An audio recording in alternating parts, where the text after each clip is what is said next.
তো exactly last বারের ব্লগে তোমরা যারা যারা দেখেছো, লাস্ট ব্লগে আমি গেছিলাম রায়নক স্টোর আমার অনেক বন্ধু বান্ধবদের নিয়ে।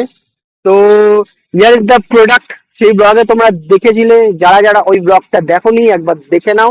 আর সেইবারে লাগাতে চলেছি, তোমার টাইটেল আর থাম্বনেল দেখে বুঝতেই পেরে গেছো যে কি এক্স্যাক্টলি হতে চলেছে। অ্যান্ড আমার কাছে তো অপশন ছিল বাগবাস্টার, প্যাসারভিস অ্যান্ড রাইনক্স, কিন্তু এদের কোয়ালিটির মধ্যে যদি 19-20 কোনো ডিফারেন্স থাকতে পারে, কিন্তু আমার না মনে হয় যে দামের সাথে এদের কোনো কম্প্রোমাইজ বা তার কোয়ালিটি কোনো ইস্যু হতে পারে। যেমন বাগবাস্টার 13,000 প্রায়, অ্যান্ড প্যাসারভিস kind of 10,000, and this the Rynox. Rynox এ তোমার হচ্ছে এটা প্রোটেক্টর, মানে হ্যান্ডগার্ড প্রোটেক্টর ডিফেন্ডার প্রো, সেটার দাম হচ্ছে 6,400। আর চলো তো এটাকে ফটাফট সেট আপ করে দিন দেখাই। তো লেটস বিগিন দ্য ভিডিও। তো ঘর থেকে তো এরকম ভাবেই বেঁধে নিয়ে এসেছিলাম আমার বাঞ্জি কর্ডে। আর এই বাই দ্য ওয়ে এই বাঞ্জি কর্ডটা আমি কিনেছিলাম 100 টাকা দিয়ে, সেটা হচ্ছে তাওয়াঙে। যারা যারা অরুণাচলের সিরিজটা আমার দেখোনি, তো আমি লিংক দিয়ে দেবো, তা তোমরা দেখে নিতে পারো। Here is the product, Rynox defender pro. Okay, তো লেটস আনবক্স ইট। তো here is the box, defender pro handguard. আর এখানে তোমরা প্রপারলি সবকিছু দেখতেই পাচ্ছো, যেটাতে অ্যালুমিনিয়াম, এটা মানে স্ট্রাইপ দিয়ে তৈরি। আর এটা হচ্ছে প্রপার প্লাস্টিক, পলিকার্বনেট না, প্লাস্টিকেরই এরকম এরকম থাকে। তো স্টার্ট এরকম ভাবে তার বক্স এইদিকে। আর যদি দাম প্রপারলি আমি দেখাই, তো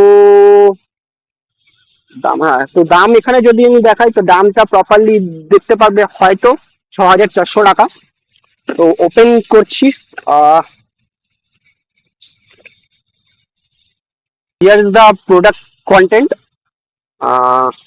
এবার প্রপার এগুলোকে খুলে খুলে দেখাচ্ছে। তো এইটা ছিল আমাদের লোকাল বাগবাস্টার, যেটা নর্মালি যে কোনো জায়গায় 1500-1600 টাকা এরকম নর্মালি পাওয়া যায়।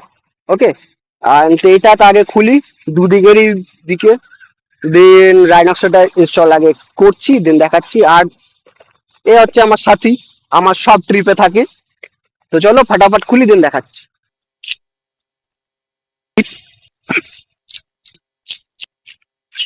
তো এটা আবার খোলার পর এই হচ্ছে মেন ব্যাপার, এই হচ্ছে তার adjustment. This is the my local handguard. এর কোয়ালিটি দেখো, এবার রাইনক্সেরটা দেখাবো। বোল্ট গুলো খুলছি। Here is the big nut. ঠিক আছে, তো এটাই হচ্ছে তা আমাদের বার এন্ড ওয়েট যেটা আছে, গুটি যেগুলোকে বলে একদম লোকালি ভাষায়, সেইটা এই হ্যান্ডগার্ড সাথে অ্যাডজাস্ট হবে। এই বড় বড় তোমার বোল্ট গুলো। এই হচ্ছে আমার বার এন্ড ওয়েট, ঠিক আছে। আর আমি ইউজ করি মোটোটকের টুরিং হ্যান্ডেল বার। তারপরে তো ভালোই কাজ করে, তোমরা মোটোটকও নিতে পারো বা টাটা মোটর সাইকেলেও নিতে পারো, প্রায় সেম। ঠিক আছে, তো ফার্স্ট বার এন্ড ওয়েটটা লাগাবো, দেন তার উপর থেকে হ্যান্ডগার্ডের অ্যাসেসমেন্ট। ওকে, তো এইটা তোমরা বুঝতেই পারছো, যদি ইম্প্যাক্ট হয় তো এই স্লাইডারটা অনেক কাজে দেবে। আর অ্যালুমিনিয়ামের কোয়ালিটি দেখো, থিকনেসটা তো অনেকটা বেশি আর ভালো, বেশ রাগেড ফিল হচ্ছে।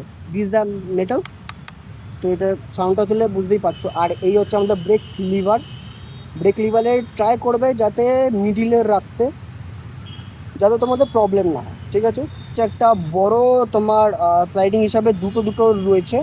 ঠিক আছে, ট্রাই করবে দুটোই লাগাতে, যাতে পরে উইন্ডের যখন আসবে, যাতে তোমার হাত হাত যাতে তোমার হাতটা যাতে হাওয়া থেকে অন্তত কিছু হলেও বাঁচে, আর হালকা ফুলকা ইম্প্যাক্ট থেকেও যাতে সামনে থেকে বাঁচাতে পারবে। আর বাদ বাকি তো এই মেটাল জিনিস তো রয়েছে। তো এটা হচ্ছে রাইডারটার জন্য প্রপারলি। ওকে, তো দেখতেই পাচ্ছ, তো দিস ইজ দ্য অ্যাডজাস্টমেন্ট। এটা এটার সাথে প্রপারলি মানে অ্যাটাচ করবো। এটা হচ্ছে ফ্লেক্সিবিলিটি।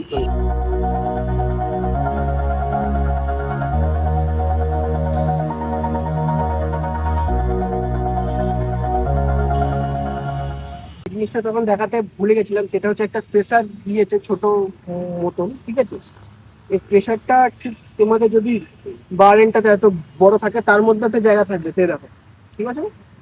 এই প্রেশারটা এখানে লাগাবে, রাইট হেডটা হয়ে গেছে, দেন এবার লেফট হেডটা। তো ফাইনালি অ্যাটাচমেন্ট গুলো সব লাগিয়ে দিয়েছি, কাজটা তো অলমোস্ট ফিনিশড।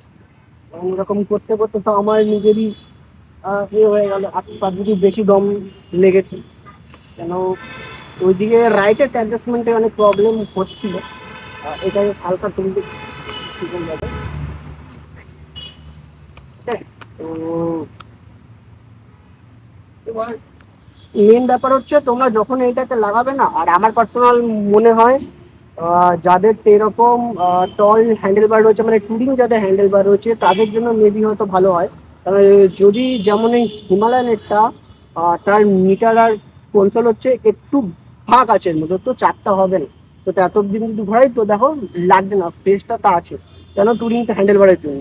যদি তা আমার মনে হয় যে যেটা কোম্পানি ফিটেড সেটা যদি থাকে, তো আমার মনে হয় যে এই হ্যান্ডেল বার হালকা হলেও এখানে লাগতে পারে। এবার আমি শিওর না, বাট আমার এটা মনে হয়।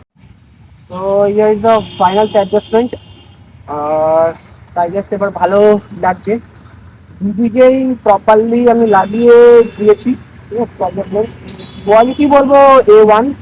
লাগাতে মানে অ্যাটাচমেন্ট করতে একটু প্রবলেম হয়েছে, ঠিক আছে, কারণ একা মানুষ, তার উপর অন্ধকার হয়ে গেছে। তাও তোমাদের জন্য ভিডিওটা কন্টিনিউ করলাম, আমি নাহলে চাইলে কালকে দিনের বেলা করতে পারতাম। তো দেখলাম যে একবার যখন শুরুই করেছি তো ভিডিওটা শেষই করি, ঠিক আছে? তো এই হচ্ছে ফাইনাল প্রোডাক্ট। অ্যান্ড পুরো অ্যাটাচমেন্টের ভিডিওটা তোমাদের আমি দেখালাম। তাও বলবো যে তোমরা যদি ফিউচারের জন্য তোমাদের গাড়ির জন্য প্রপারলি সব করে অ্যাটাচমেন্টগুলো চেক করবে, কোনটা কোথায় কিসের জন্য লাগবে সেগুলোকে প্রপারলি দেখবে, তারপর অ্যাটাচ করবে, ঠিক আছে? কোয়ালিটি ওয়াইজ তো আমার দুর্দান্ত লেগেছে। স্টিল ডেট অব্দি মানে আপাতত কোনো প্রবলেম আমার মনে হয়নি। আর ফিউচারে দেখা যাক, এবার ফিউচারে দেখা যাক যে কি হবে না হবে। তো চলো বাস, তো তাকে এই ভিডিওটাতে একটুখানি থাকলো।